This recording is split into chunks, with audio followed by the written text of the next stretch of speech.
Bonjour chers téléspectateurs de la RTJVA.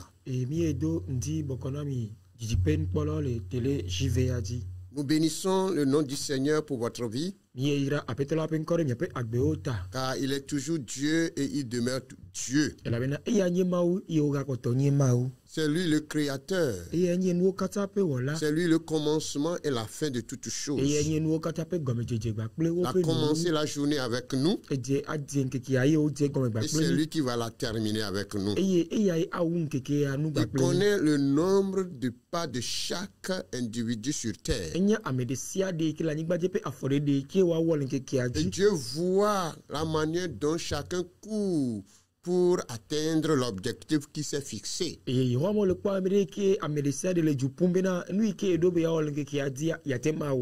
c'est vrai, le but de chacun, c'est que jusqu'à la fin de la journée, nous puissions saisir quelque chose. Et je prie que ton objectif soit atteint au nom de Jésus. Amen. Le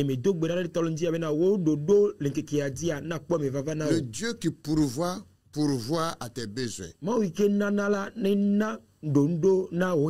Chaque individu sur terre attend un espoir. Oui, j'espère faire quelque chose dans ma vie avant de retourner auprès du Créateur. J'espère réaliser telle chose, tel projet avant la fin de ma vie.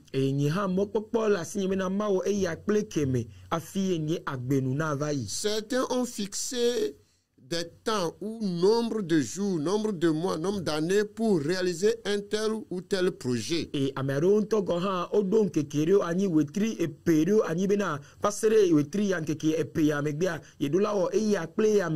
il s'évertue dans le but d'accomplir ce projet. Parfois ils réussissent, parfois ils ne réussissent pas. Et d'où le thème de ce matin que je propose: ne perdons pas espoir. Oui, ne perdons pas espoir. Lorsque on vit, on espère. Mais parfois, il arrive à ce que nous perdons l'espoir parce que ce que nous attendons, nos mains ne l'ont pas saisi. Mais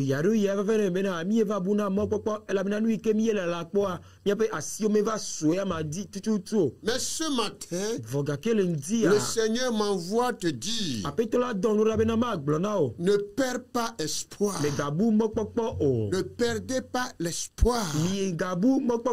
Parce que Dieu est notre espoir. Si Dieu permet que nous vivons sur terre,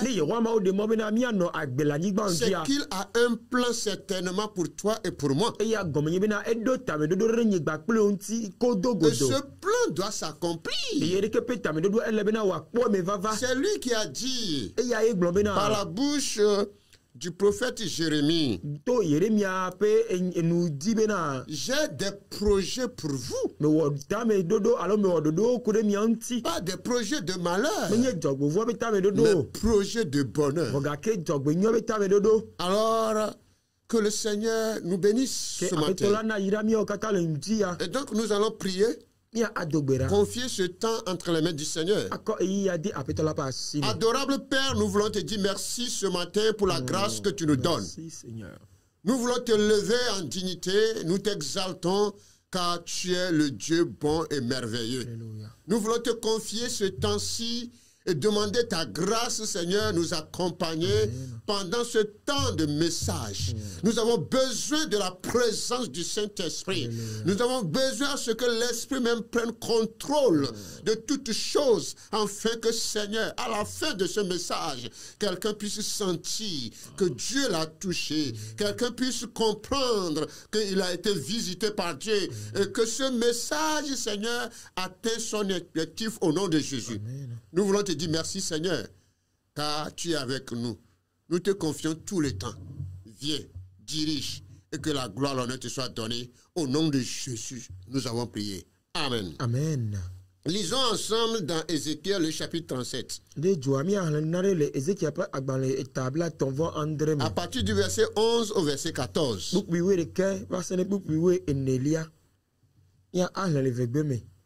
Ezekiel pas dans les établis t'envoie André pour pouvoir de cœur va séné pour pouvoir Nelia et blanc bena eye wo blanc bena pour si a onye Israël peut appeler bola para wo le blanc be ti non le mi ape pour me ya pe mo popo nuyi eye mi ebu eya ta blanc niadi na blanc na wo bena ale apeto Yehowa blanc esi ye du ko para me le mi ape yodo vuge. Yes. Maintenant, mi a do ato, mi a pe yodo me. Eye maklo mi, ayi mi a pe anigbanji. Hallelujah. Ni eduka, ni a jesi be, ni enye Yehowa. Ne me vu, mi a pe yodo, eye mena mi edo to, mi a pe yodo me. Bukwi wene.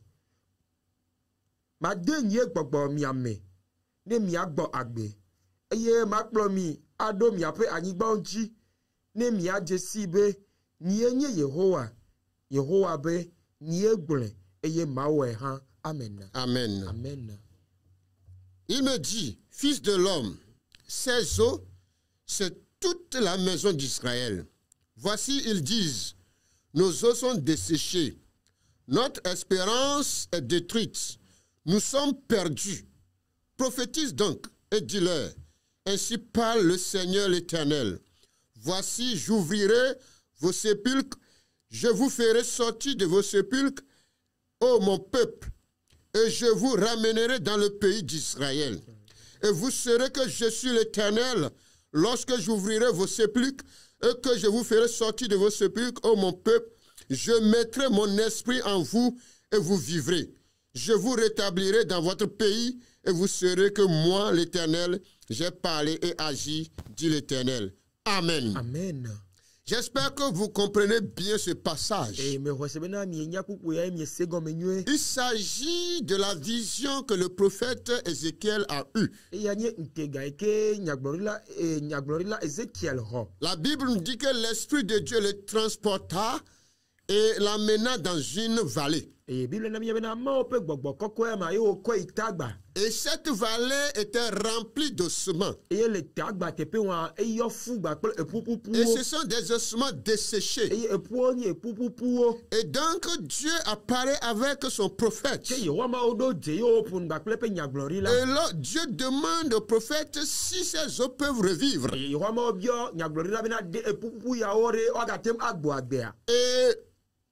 à l'homme de Dieu de répondre à Dieu. Seigneur, toi tu le sais. Si ces eaux peuvent revivre, tu es capable. Et puisque c'est toi le créateur, si vous décidez que ces eaux reviennent en vie, alors c'est possible que cela puisse se produire. Et donc c'est une vision que l'homme de Dieu a eue. Et à partir du verset 11, Dieu dit à l'homme de Dieu, ces eaux que tu as vues, c'est toute la maison d'Israël. Oui, c'est toute la maison d'Israël. Et en les écoutant, ils disent, nos eaux sont desséchées, notre espérance est détruite, nous sommes perdus. Dieu a écouté les propos, les paroles de toute la maison d'Israël. Alors Dieu amène son serviteur à prophétiser, à dire des paroles de rétablissement à l'égard de ces eaux desséchées.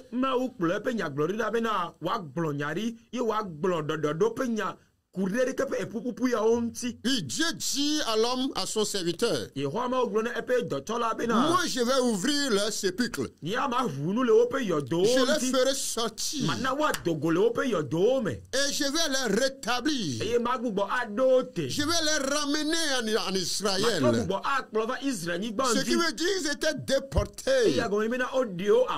Chers téléspectateurs, non, ce n'est plus le temps d'Ézéchiel. C'est notre temps. Et qu'est-ce qui se passe avec nous? Ou qu'est-ce qui se passe avec toi présentement? Vous qui nous regardez.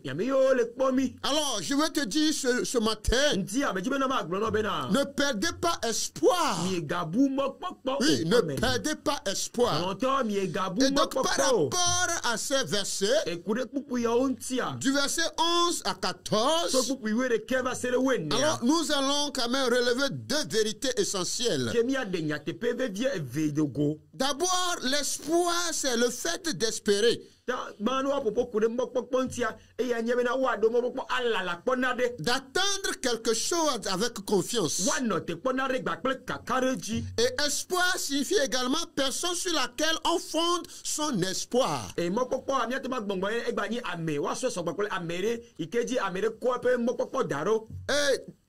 Ézéchiel, le chapitre 7, à partir du verset 11 à 14. Lorsque nous lisons bien ces versets, nous voyons que deux personnes parlent. D'abord, Israël qui a parlé et Dieu a entendu. Et ensuite, Dieu aussi a parlé au travers de son serviteur. C'est pourquoi je dis nous allons relever deux vérités essentielles. Deux vérités que nous devons comprendre dans ce verset. Oui, la première vérité, c'est une vérité qui vient de l'homme. Oui, la première vérité vient de l'homme. Au verset 11, il me dit, c'est-à-dire c'est l'Éternel qui dit au prophète Ézéchiel, fils de l'homme, ces eaux, c'est toute la maison d'Israël. Oui. C'est toute la maison d'Israël. Cette vision que je t'ai montrée, la vision que tu as eue dans la vallée, ces ossements éparpillés partout, ces ossements qui n'ont pas de vie, c'est toute la maison d'Israël. Et voilà ce qu'ils disent. J'entends ce qu'ils disent. J'entends leurs propos. Ils disent nos os sont desséchés. Oui, nos os sont desséchés.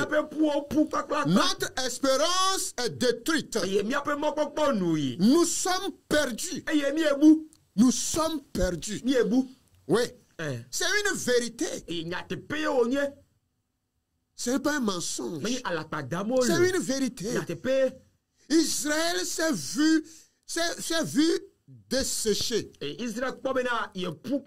Alors il a compris que ses os sont desséchés. Ce qui veut dire qu'il n'y a pas de vie.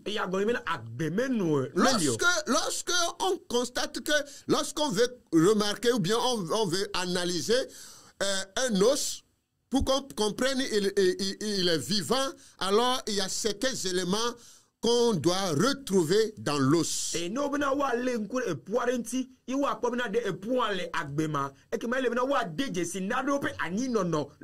Lorsqu'on fait l'analyse, on doit découvrir qu'il y a l'eau dans l'os. On doit découvrir qu'il y a des matières organiques et de sels minéraux inorganiques dans l'os.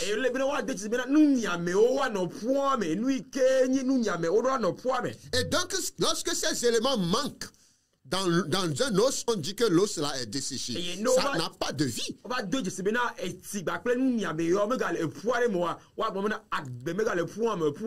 Alors pour Israël ici, Israël a constaté qu'il n'a plus de vie. Bien que Dieu était leur Dieu, demeurent toujours leur Dieu. Ils ont abandonné Dieu.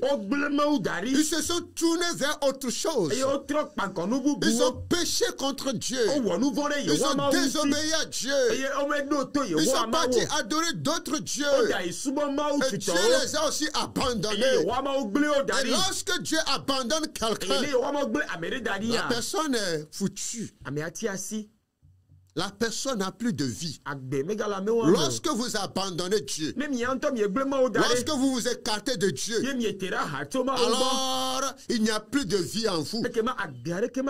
Parce que la Bible déclare dans Jean le chapitre 1, à partir du premier verset au verset 5, on dit en elle était la vie et la vie était la lumière des hommes. C'est en Dieu qu'on trouve la vie. Alors ici, le peuple d'Israël est conscient de cette vérité. Il s'est constaté qu'il n'a pas la vie. C'est pourquoi il dit, mes os sont desséchés. Ça ne va pas avec moi. Je suis abandonné. Mon espoir est détruit. Oui, mon espoir est détruit. C'est pourquoi il dit ici, nos os sont desséchés. Oui, les éléments qui doivent constituer mon os pour qu'on dise que je suis vivant, ces éléments manquent. C'est un terme pour dire je ne suis plus en vie. Je n'ai plus d'importance. Je n'ai plus de valeur. On ne peut plus me considérer. Oui, on ne peut plus me considérer. Je ne sers à rien. C'est pourquoi Israël dit nos os sont desséchés. On n'a plus de valeur aux yeux des autres nations. On n'a plus d'importance. Parce que nous avons abandonné Dieu. On s'est écarté de Dieu. C'est la première vérité venant de l'homme. Et tu vis aussi quelques situations. Tu vis des choses peut-être insoutenables. Et tu dis que ça ne va pas. C'est fini pour moi. Oui, c'est fini pour moi. Je n'ai plus de vie. Bien que j'ai le souffle. Mais en réalité, je ne suis rien. Je n'ai plus de valeur. Je n'ai plus d'importance. Je ne sers à rien. Je suis là seulement. Mais je n'apporte rien. Je ne contribue à rien. Alors ce matin, je voudrais te dire, tu as raison. C'est une vérité. C'est par rapport à la situation que tu vis. Par rapport à ce qui t'arrive. Et c'est le constat que tu as fait. Israël aussi a fait le même constat. Israël a constaté que ses os sont desséchés. Son espérance est détruite. Et qu'il est perdu. Oui, peut-être tu dis la même chose. Vu la situation, vu la précarité qui prévaut, tu dis c'est fini. Qu'est-ce que je peux faire encore? À mon âge, qu'est-ce que je peux faire encore? Ce que j'espérais, je ne l'ai pas encore saisi. Non, je ne l'ai pas encore saisi. Je pensais saisir, mais je ne l'ai pas saisi. J'espérais réaliser ce projet. Mais hélas, je n'ai pas pu. Je pensais apporter ceci à ma famille. Et j'étais sûr d'atteindre cet objectif. Mais malheureusement, je n'ai pas pu. Et tu es découragé. Tu perds espoir. Et tu te dis, ce n'est plus la peine. À quoi vaut la vie? Pourquoi je vais encore rester? Non, ce matin, le Seigneur m'envoie te dire, ne perds pas espoir. Non, ne perds pas espoir. Tant qu'on vit, il y a l'espoir. Si Dieu permet que tu te tiens sur tes deux pieds et tu marches, tu bouges, tu parles, tu fais quelque chose, c'est que tu as encore de l'espoir. Ne perds pas l'espoir. Non, ne perds pas l'espoir. Dans Somme 146, à partir du verset 5, oui, Somme 146, le verset 5. Wayira amesi Yakobo pe maula nye honamena amesi pe mokpokpo le Yehowa e pe maula di. Amen. Heureux celui qui a pour secours le Dieu de Jacob. Amen. Et qui met son espoir en l'Éternel son Dieu. Alléluia. Voilà ce que le psalmiste est en train de dire à toi et à moi ce matin. Oui. Il dit, heureux celui qui a pour secours le Dieu de Jacob. Oui, le Dieu de Jacob. Jacob était un homme qui a traversé des difficultés. Mais il a mis sa confiance en Dieu. À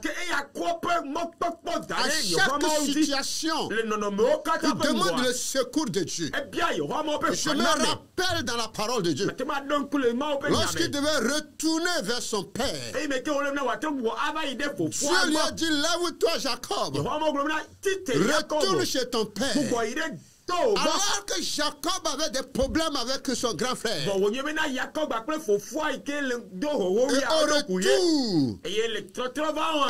un message lui est parvenu. Que ton frère marche contre toi avec 300 hommes bien armés.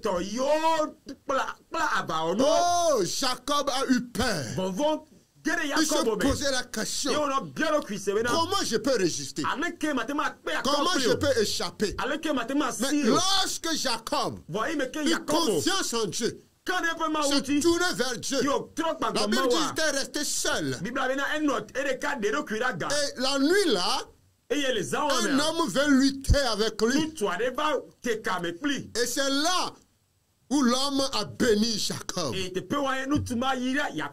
après, oui, la rencontre entre son frère a été géniale. Le pardon est rentré. Ils se sont embrassés. Oui, Dieu est venu au secours de Jacob. Oui, Dieu est venu au secours de Jacob. Chers frères et sœurs, chers téléspectateurs, je veux te dire ce matin que Dieu soit ton secours. Et tu seras heureux. On dit heureux celui qui met son espoir en ce Dieu-là. Ne mets pas ton espoir dans une pierre. Ne mets pas ton espoir dans un arbre. Ne mets pas ton espoir dans l'eau. Non. Non. Ce sont des créatures. Une créature ne peut pas sauver une créature. Jamais et jamais. Mais seul le Créateur peut venir au secours de la créature. Oui. Israël dit notre espérance est détruite. Et dans Job 14, 14, Job dit, si l'homme une fois mort pouvait revivre, si l'homme une fois mort pouvait revivre, de nutu ne kude wa te bubo agbo agbea. S'il pouvait revivre encore. Ne wa agbo agbea. Voilà, alors il aura espoir tout le temps dans ses souffrances. Alors, Job, en tant qu'être humain, malgré sa situation, met son espoir en Dieu. Oui, il met son espoir en Dieu. Alors, si tu es toujours vivant, c'est que tu as encore de l'espoir. Oui. Tu as encore de l'espoir. Chers téléspectateurs, je voudrais encourager quelqu'un ce matin. Ne perds pas espoir. Ne dis pas que c'est fini. Comme Israël ici se disait, c'est fini. Nous sommes perdus. Oui, nous sommes perdus. Cela veut dire, c'est fini pour nous. C'est fini pour nous. Non, ce n'est pas encore fini. Ce n'est pas encore fini. Dieu n'a pas encore dit son dernier mot. Et c'est ce que Job avait compris. Il a dit, Dieu n'a pas encore dit son dernier mot. Tant que Dieu n'a pas encore dit son dernier mot, j'ai encore de l'espoir. Je sais que tu peux changer dans ma vie. Oui, j'avais perdu beaucoup de choses. Oui, j'ai perdu beaucoup de choses. J'avais des projets. Malheureusement, voilà ces événements qui se sont produits dans ma vie. Mes enfants étaient morts. Oui, mes serviteurs également étaient morts. Mes champs étaient détruits. Mes troupeaux détruits. Tout est détruit autour de moi. Même ma femme a abandonné. Et ça ne suffit pas. J'étais frappé d'ulcère malin. Mais malgré ça, je dis, Dieu n'a pas encore dit son dernier mot. Et tant que Dieu n'a pas encore dit son dernier mot, je garde toujours espoir. Sois comme Job. Dans ce monde où nous vivons, les choses deviennent compliquées. Oui, les choses deviennent compliquées. Mais je veux t'encourager.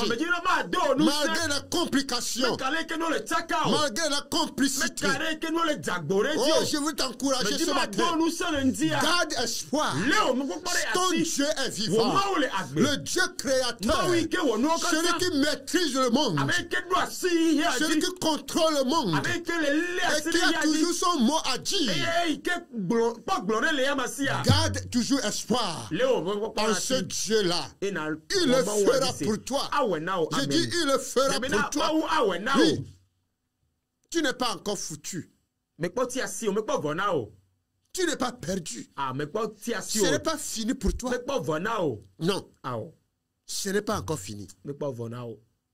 Tant que vous vivez, ce n'est pas encore fini. Voilà les mots du peuple d'Israël. Oui.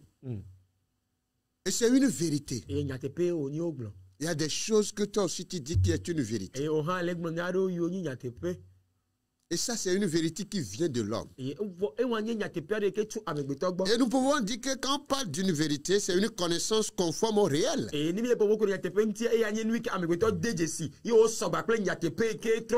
Voilà. C'est une connaissance conforme au réel.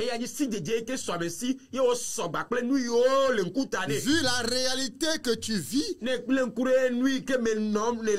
de ça que tu parles. Et c'est une vérité. Mais dans cette vérité, on peut trouver aussi des coquilles. On peut trouver aussi des défauts dedans. Alors que le Seigneur te bénisse. La seconde vérité qui vient de Dieu, Et quand on parle de Dieu, c'est cet être infaillible. Cet être infaillible, incomparable. Quand il parle, sa vérité est incontournable. Sa vérité est incontournable. On ne trouve pas de défaut dans sa parole. On ne trouve pas de défaut dans sa parole. Ce qu'il dit, c'est vrai. Et on voit ça se réaliser. Alors, à partir du verset 14, Dieu dit, je mettrai mon esprit en vous. Mais avant le verset 14, au verset 12, Dieu dit à son serviteur, parle ainsi, prophétise donc. Et dira, j'ouvrirai vos sépulcres. Je vous ferai sortir de vos sépulcres. Oh mon peuple. Et je vous ramènerai dans le pays d'Israël. Oui. C'est une vérité qui sort de la bouche de Dieu. Une vérité qui sort de la bouche de Dieu. Et ce que Dieu dit, il le fait. Ce que Dieu dit, il accomplit. Ici, Dieu dit, j'ouvrirai vos sépulcres. J'ouvrirai vos sépulcres. Et ce que Israël a dit, c'est une vérité. Israël dit, nos os sont desséchés. C'est qu'il dit qu'ils sont morts. Ils n'ont pas de vie. Ils n'ont pas de mouvement. Et donc, ils ne peuvent rien faire. Et donc, ce qui est correct, c'est que l'espérance est détruite également. Mais Dieu a écouté. Dieu dit, j'ouvrirai vos sépulcres. Oui, j'ouvrirai vos sépulcres. Je voudrais dire à quelqu'un ce matin, dans quel sépulcre tu te trouves? Dans quel sépulcre tu te trouves? Ce matin, Dieu vient te dire, j'ouvrirai ton sépulcre. Oui, j'ouvrirai ton sépulcre. Et je te ferai sortir de là. Oui, je te ferai sortir de là. Si c'est sépulcre de maladie, si c'est sépulcre de mort, oh, Dieu dit ce matin, j'ouvrirai ton sépulcre et je te ferai sortir. Je parle à quelqu'un ce matin. Je parle à quelqu'un ce matin. Je m'adresse à quelqu'un ce matin de dire, le Dieu de vérité vient vers toi pour te dire là où tu te trouves. Je sais que tu es dans un sépulcre. Tu es quelque part où tu ne peux plus sortir. On t'a enterré spirituellement. On t'a enterré spirituellement. On te regarde physiquement, mais tu n'as pas de vie. Mais Dieu dit ce matin, j'ouvrirai ton sépulcre et je te ferai sortir. Tu sortiras de là. Tu sortiras de là. Au nom de Jésus-Christ. Au nom de Jésus-Christ. Parce que Dieu est un Dieu d'amour. Il a créé l'homme pour lui faire du bien. Ce n'est pas pour le détruire. Il a créé l'homme pour manifester son amour à l'égard de l'homme. Alors, si vous nous suivez ce matin, je vais dire à quelqu'un, le Seigneur vous aime. Jésus vous aime. C'est pourquoi il vous adresse ce message ce matin. Qu'il vous aime, il veut vous faire sortir de là. Le trou dans lequel vous vous trouvez. Ah, Dieu veut vous faire sortir. Il veut vous faire sortir de ce trou. Parce qu'il ne veut pas que vous perdez, mais que vous retrouvez la vie. Non seulement Dieu dit, j'ouvrirai vos sépulcres, mais il dit, je vous ferai un retour, je vous ramènerai au pays d'Israël. Oui,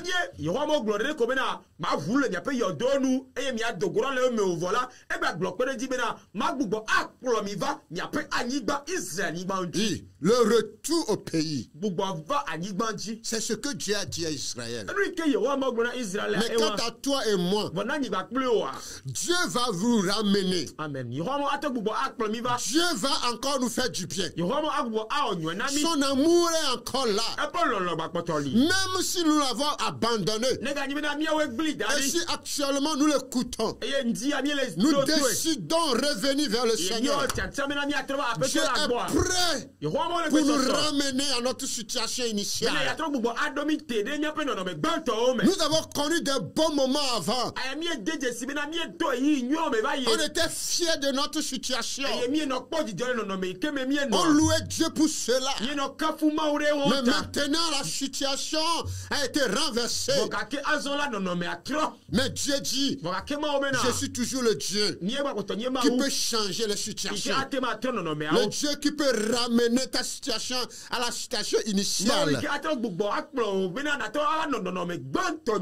Et donc, cette prophétie c'était adressé à Israël. Parce que Dieu a dit à Ézéchiel, prophétise. Prophétise et dis-leur, j'ouvrirai leur sépulcre, je les ferai sortir de leur sépulcre et je les ramènerai au pays d'Israël parce que je les avais dispersés. Ils étaient sur des terres étrangères, mais je promets les ramener. Peut-être toi aussi tu t'es perdu. Tu es dans un lieu où tu ne te retrouves pas. Mais Dieu dit, je vais te ramener. Si tu reviens à moi, je te ramène. Si tu reviens à moi, je te ramène. Amen. Que la grâce de Dieu soit avec toi. Et pour finir, Jérémie 31, verset 17 dit,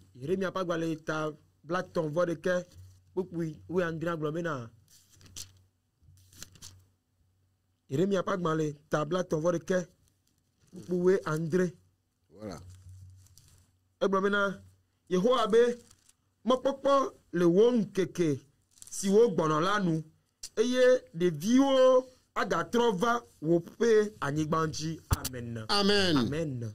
Il y a de l'espérance pour ton avenir, dit l'Éternel.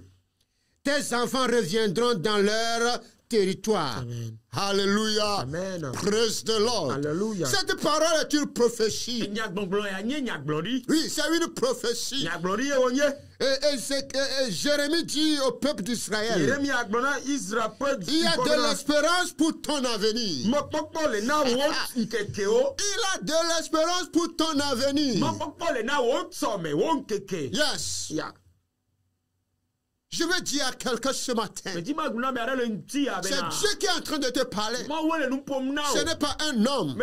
C'est la parole de Dieu. C'est la parole de Dieu qui dit, il y a de l'espérance pour ton avenir. Dit l'Éternel. C'est que c'est signé. C'est Dieu qui a parlé. C'est Dieu qui a parlé. Il dit, il y a de l'espérance pour ton avenir. Ne pense pas que ton avenir est flou. Ne pense pas que ton avenir est obscur. Oh, là où je suis arrivé. Là où je suis arrivé. Oh, mon espérance est obscure. Mon avenir, je ne comprends pas. Je vais te dire ce matin, si Dieu parle, c'est qu'il a parlé. Ce n'est pas un homme. Si Dieu parle, ce qu'il a parlé, et ce qui sort de sa bouche, il accomplit, il le fait.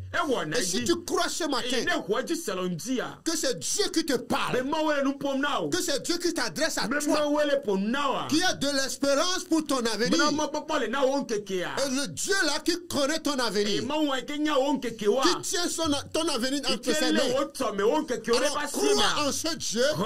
Mets ta confiance en lui. Ressaisis-toi ce matin. Et dis-toi, je ne perdrai pas espoir. Si Dieu m'adresse la parole, c'est qu'il a un plan pour moi. Et ce plan va s'accomplir. Amen. Certains disent, c'est fini. C'est vrai. L'âge que tu as, tu peux dire c'est fini. Mais je vais vous poser cette question. Croyez-vous au miracle de Dieu? Croyez-vous au miracle de Dieu? Si vous croyez au miracle de Dieu, alors croyez que Dieu peut tout faire. Dieu peut changer. Dieu peut rétablir. C'est pourquoi il dit, toujours dans le même verset là, je vais vous rétablir. Je vais vous rétablir. Il a dit à Ézéchiel, prophétise. Il dit là, je vais les rétablir. Je vais vous rétablir. Chers téléspectateurs, que le Seigneur soit avec toi ce matin. Qu'il te bénisse. Qu'il t'accorde sa grâce. Ne perdons pas espoir. Ne perdons pas espoir. Là où va le monde actuellement, on se pose plusieurs questions. Et c'est vrai que l'homme peut commencer par dire, ah, il n'y a plus d'espoir. Oui, il n'y a plus d'espoir. D'une manière ou d'une autre, peut-être tu as raison. Mais je vais te dire ce matin, si Dieu dit, il y a de l'espérance pour ton avenir, alors sache que tu dois retrouver ton espoir. Dieu est capable. Dieu est capable. Dieu ne change pas. Je dis bien, Dieu ne change pas. Et si Dieu ne change pas, donc c'est qu'il est capable de faire tout. Que le Seigneur te bénisse, qu'il t'accorde sa grâce et sa faveur. Et donc, ce matin, voilà le message que le Seigneur a mis sur notre cœur, de partager avec vous. De partager avec vous. Nous allons prier le Seigneur. Adorable Père, nous voulons te dire merci ce matin pour la grâce que tu nous as donnée. Nous voulons confier, Seigneur, nos chers téléspectateurs qui nous suivent ce matin. Et je prie que tu aides quelqu'un, Seigneur. Ceux qui ont perdu espoir et se disent que c'est fini. Je n'ai plus à espérer quelque chose. Mon avenir est sombre. Mon avenir est caché. Ma destinée n'a plus de sens. À quoi me sert la vie? Seigneur, je prie, Papa, et je te recommande ces personnes. Et je demande que tu leur apportes ta grâce et ton soutien. Comme tu as secouru Jacob, secours-les encore ce matin. Tu es le même Dieu et tu peux tout faire pour ceux-là qui ont perdu espoir parce que leurs affaires sont tombées. Tout est tombé. Ils sont revenus à zéro. Ils ont les mains vides. Et ils se posent la question, si Dieu existe, pourquoi ceci m'arrive? Si Dieu existe, pourquoi tel événement m'arrive? Seigneur, je prie et je recommande ces personnes entre ta main. Et je demande, Seigneur, manifeste-toi à leur égard. Révèle-toi à eux au nom de Jésus-Christ. Permets, Seigneur, qu'ils retrouvent l'espoir au nom de Jésus. Quand toi, Dieu, tu es capable. Tu es capable. Nous voulons te dire merci. Merci pour la grâce que tu nous as donnée. Je prie, Seigneur, que tu apportes la grâce à tout et chacun de nous. Nous confions le Togo entre tes mains.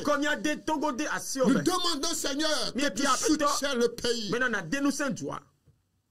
Et que ta grâce nous accompagne. Je prie, Seigneur, pour ceux qui traversent des situations.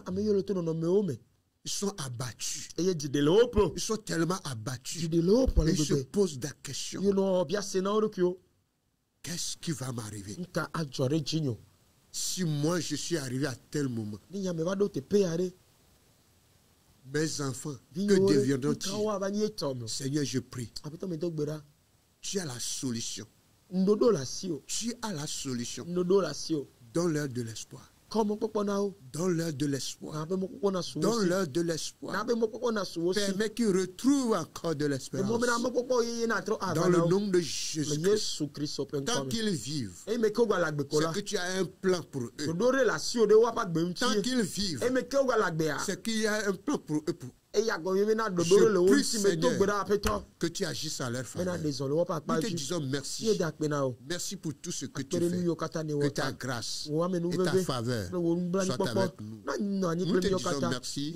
Dans le nom de Jésus, nous avons prié. Amen. Amen. Que le Seigneur vous bénisse.